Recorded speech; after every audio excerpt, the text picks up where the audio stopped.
ما كاش فينا اللي ما يحبش الشوا تاع العيد بلي صوص، ولازم تحتفظوا بهاد لي صوص للعيد.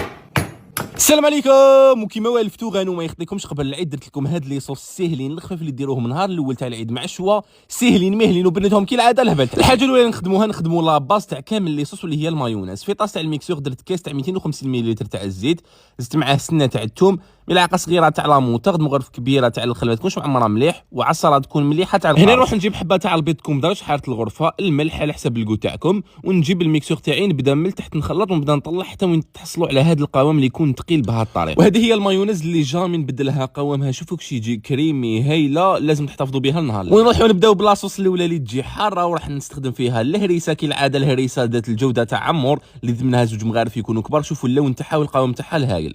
زدت معاها 4 مغارف كبار تاع المايونيز، كميه تاع البصل يكون مقطع في الرقيق بهذه الطريقه، رشه تاع المعدنوس، ونزيد معاها ملعقه صغيره تاع لا موطارد ونص مغرف صغيره تاع البابريكا فيمي اختياريه، ونخلطوا كلش بهذه الطريقه حتى نحصلوا على لاصوص الاولى اللي تكون حاره. نديروا لاصوص دوزيام اللي نسحقوا فيها كميه تكون مليحه تاع المايونيز، تجي معطره بالاعشاب العطريه والمعدنوس المجفف وشويه تاع الحبق المجفف ومغرف كبيره تاع الياورت الطبيعي. نخلطوا كلش وتكون واجده وتجي بزاف بنينه. بالنسبه للاصوص الاخرانيه اللي تجي حامضه وحاره، فيها نص بطاطايه وطناطور، شويه تاع الهريسه، المايونيز 3 مغارف، كميه مليحه تاع عصير الليمون، زيتون مقطع بهذيك الطريقه، ودرت لها شويه تاع الزعفران، وتكملوا تخلطوها وتكون واجده. وما تنساوش تقدموا الشوا تاعكم مع الهريسه تاع عمور اللي لازم تكون حاضره مع الشوا.